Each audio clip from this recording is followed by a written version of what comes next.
Signori e signore, buonasera. Nel ringraziarvi per essere stati con noi finora, vi invitiamo a restare in nostra compagnia con i programmi della nostra emittente. Dagli studi di TV Prato in via Roma, va ora in onda, va ieri in onda.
Questo è l'ottavo programma di una serie di 20 trasmissioni sull'uso dell'inglese in situazioni commerciali riguardanti l'industria tessile.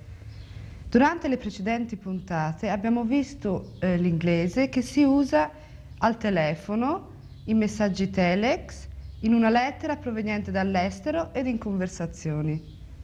Oggi vorremmo prendere in considerazione una lettera tipica che mandiamo in risposta ad un ordine. Joan, I have to write to Mr. Jenner. Can you help me? What's it about? It's confirmation of his order. Have you already typed the date and address? Yes. Okay. Now type, Dear Mr. Jenner.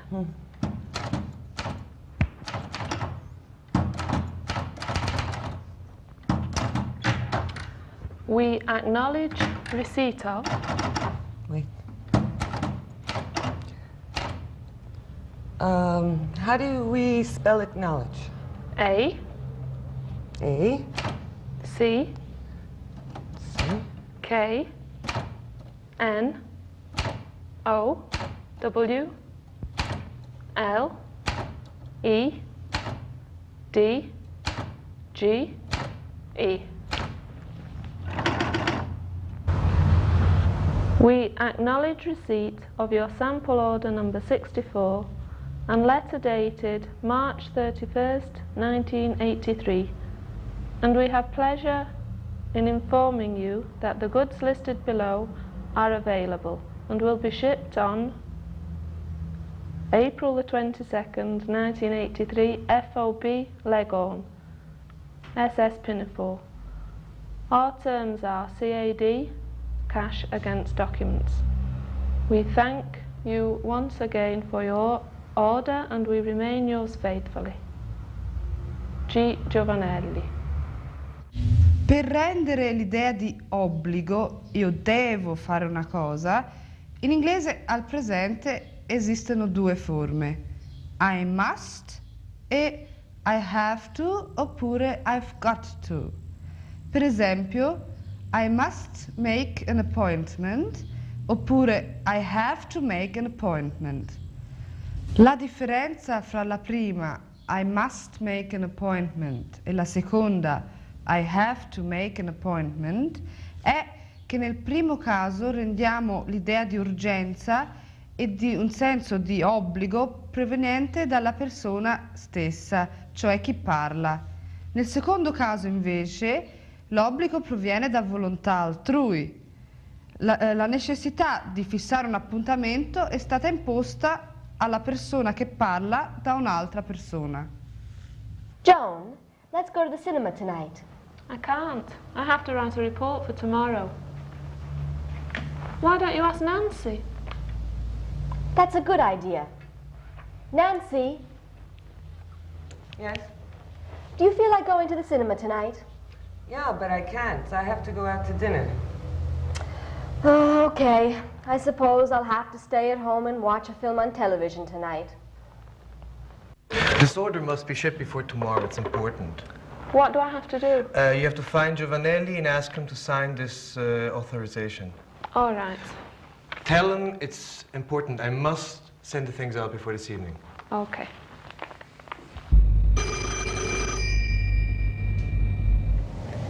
Hello? Mr. Nelson? Yes? I'm sorry, but Mr. Giovanelli isn't in his office at the moment. He must be out with a client. Okay, but please tell him that I must speak with him before tomorrow. I have to have information concerning a consignment shipped last week. All right, I'll tell him. Thank you. Ovviamente l'uso di must o have to dipende quasi sempre dalla situazione o dall'intensità e dall'urgenza. Nonostante ciò, bisogna notare che have to o have got to viene usato molto spesso. What have you got to do today? Oh, a lot. I have to finish all of these orders, and then I have to prepare this report. And you have to do that before tomorrow? Yes. You'll never do it. Oh, but I have to. If I don't, I'll have to come into work early tomorrow. I'll have to get up at 6 and eat breakfast here. I must be crazy. Facciamo ora un esercizio di sostituzione. I must speak to Giovanelli. I have to speak to Giovanelli. He must go to Milan. He has to go to Milan. Andate avanti voi. I must read that book. I have to read that book. You must finish that letter.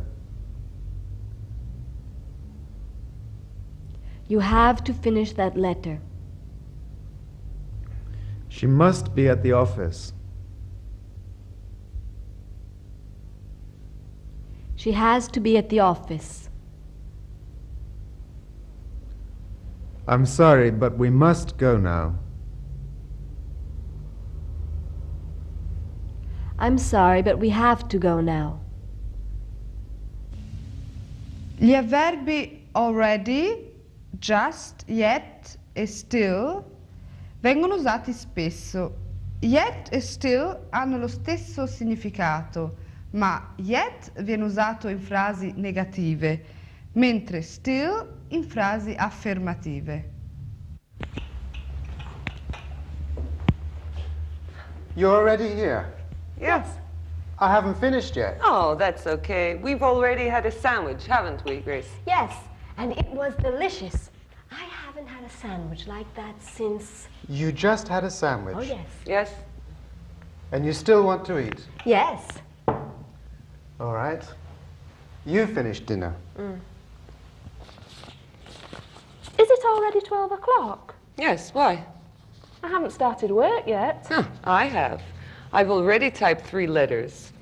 I just have a couple of calls to make now.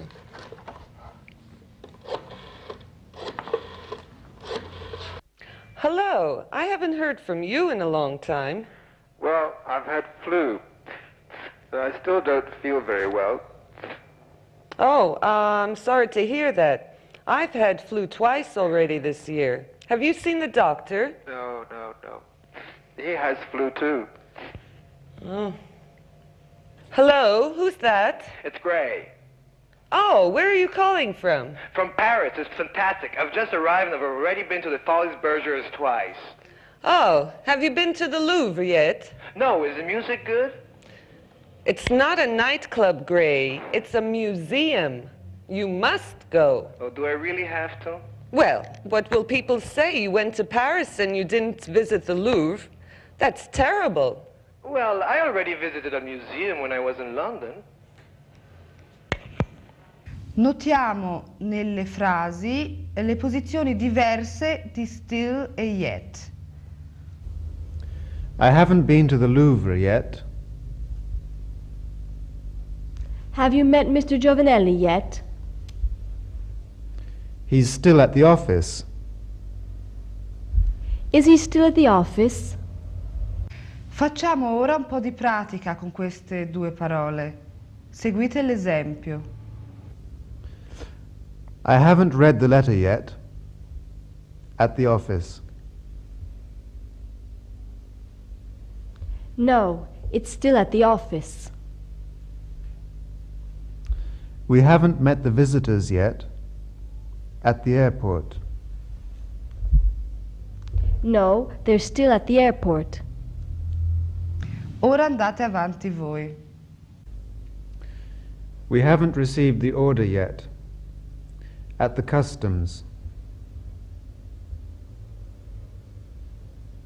No, it's still at the customs. He hasn't seen the samples yet. At the factory. No, they're still at the factory.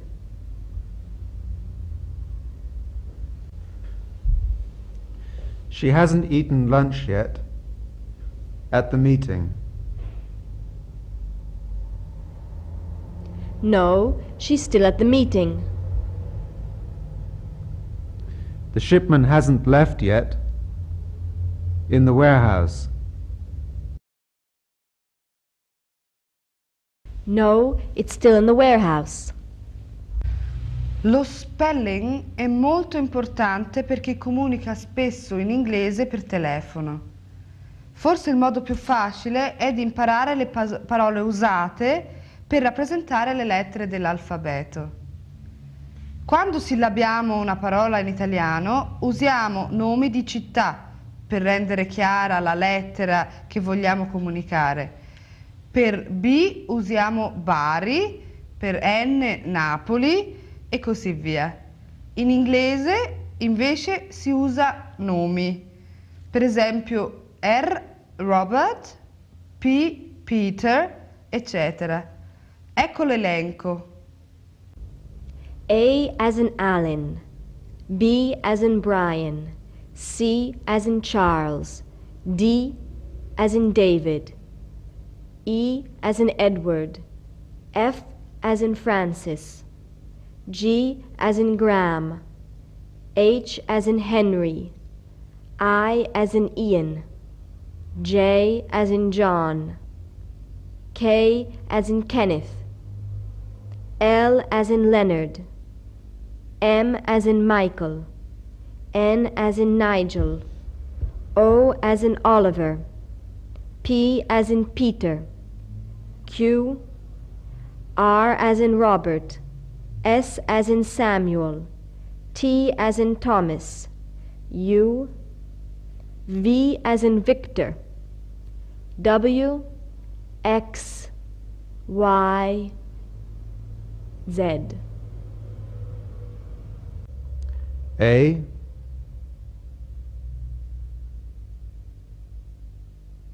B,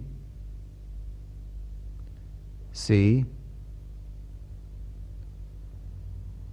D, E, F, G, H, I, J, K, L, M, N, O, P, Q,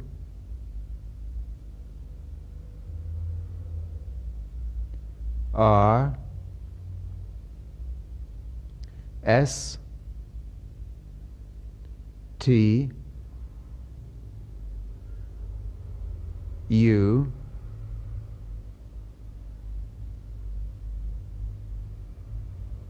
V, W, X, Y, Z. Provate voi ora a sillabare le seguenti parole.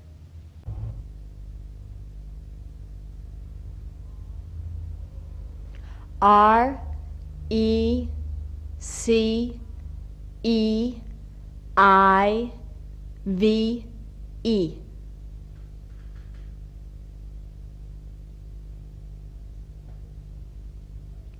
W A R E H O U S E.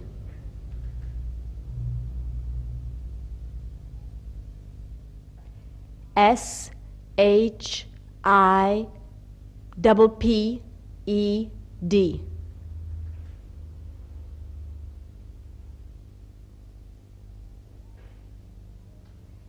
F A I T H F U L Y. Guardiamo di nuovo le lettere che abbiamo visto durante il dialogo di introduzione. Notiamo in particolare la seguente parte. We have pleasure in informing you. Qui abbiamo una forma del verbo inform. Aggiungendo in al verbo si forma il gerundio. Informando in italiano. Spesso però, quando in italiano si userebbe l'infinito, in questo caso informare, in inglese si usa il gerundio. Quindi guardiamo di nuovo la frase nella lettera. We have pleasure in informing you. Abbiamo il piacere di informarla. Qui informing segue la preposizione in. And now, ladies and gentlemen, I have the pleasure of presenting to you Fiasco Motors' new 1983 model, Didad. May I have the pleasure of having this first dance? Sure. Thank you. Oh dear, I can't find a taxi. Could I have the pleasure of taking you home? Sure. Disky Records have pleasure in announcing that Gabby's new record, Some Songs, will be available in your nearest record shop next week. Spesso troviamo il gerundio dopo una preposizione, per esempio in o for, with, of, eccetera, quando in italiano usiamo l'infinito. Are you interested in reading? No, I'm not too keen on reading. Oh. Tennis? No. How about swimming? I don't like swimming. Well, what do you like? I'm very interested in meditating. Oh. And I'm tired of talking to people. Keen on reading.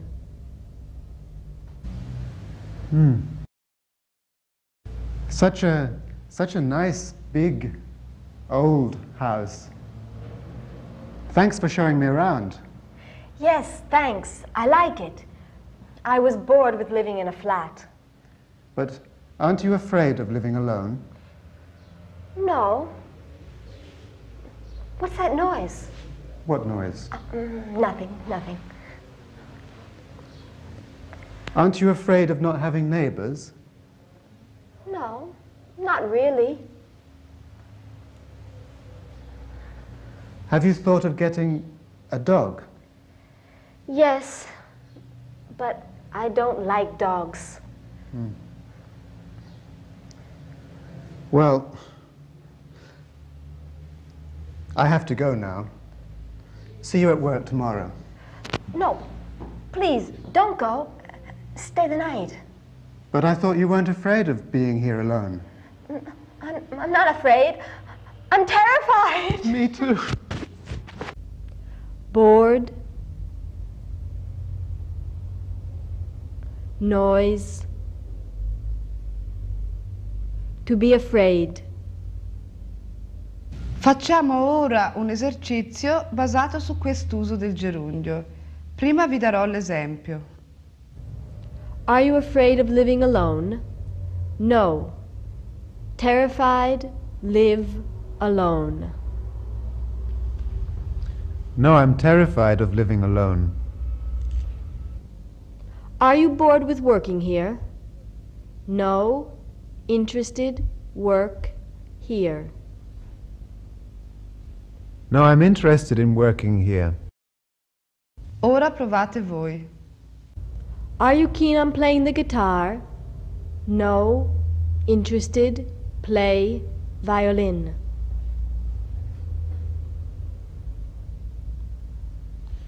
No, I'm interested in playing the violin. Is he afraid of going by plane? No. Terrified. Go by plane. No, he's terrified of going by plane. Is she interested in coming to the theater? No. Bored. Go. Theater. No, she's bored with going to the theater.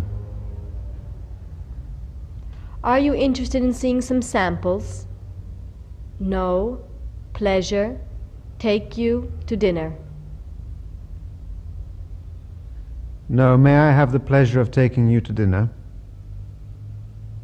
Torniamo ora alla nostra lettera e guardiamo un'altra frase chiave. The goods listed below are available and will be shipped. Qui abbiamo la forma passiva nel futuro. Will be shipped, verranno spediti.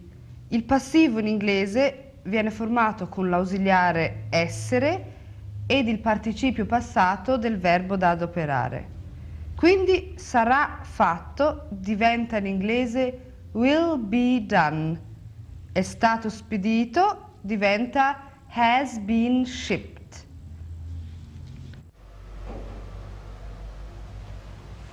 What's on television?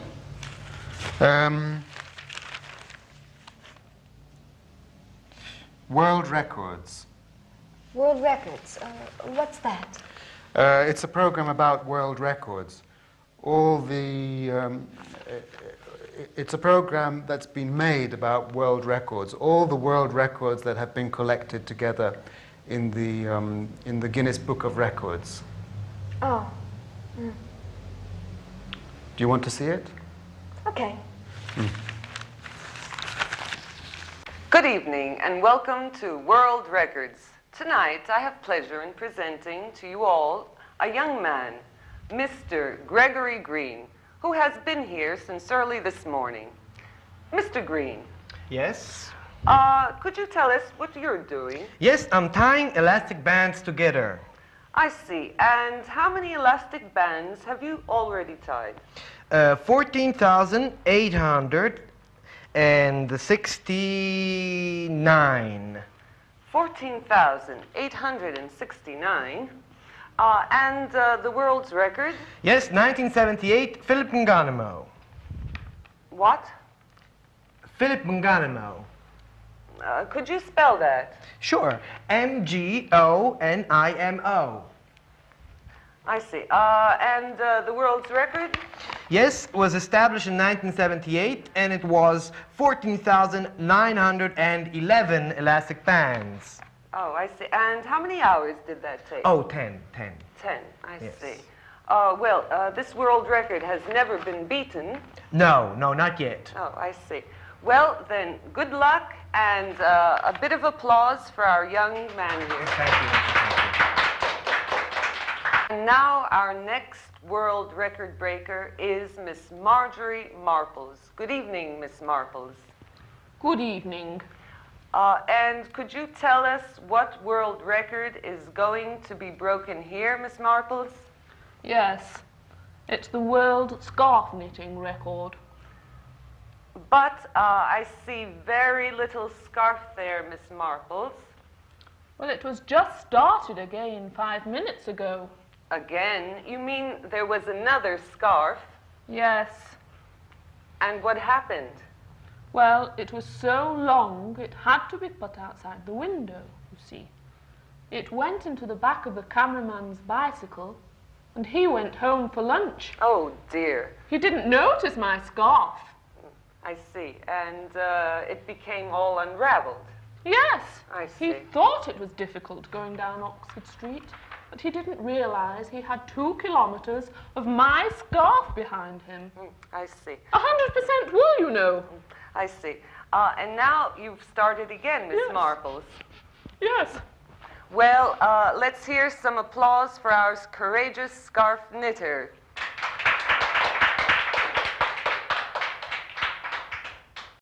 Notiamo qui che la frase attiva she began the scarf diventa al passivo the scarf was begun, mentre she has begun the scarf diventa the scarf has been begun. La forma passiva viene usata più spesso in inglese che in italiano, soprattutto quando è importante ciò che viene fatto anziché la persona che lo fa. Facciamo ora un esercizio di sostituzione. Guardate l'esempio. He established the world record. The world record was established. He has made a program. A program has been made. Ora andate avanti voi. He has collected the records.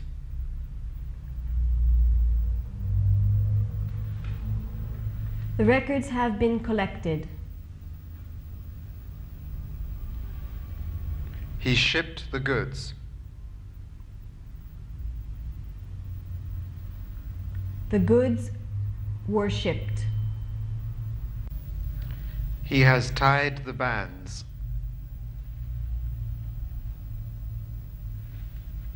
The bands have been tied. I have informed them. They have been informed.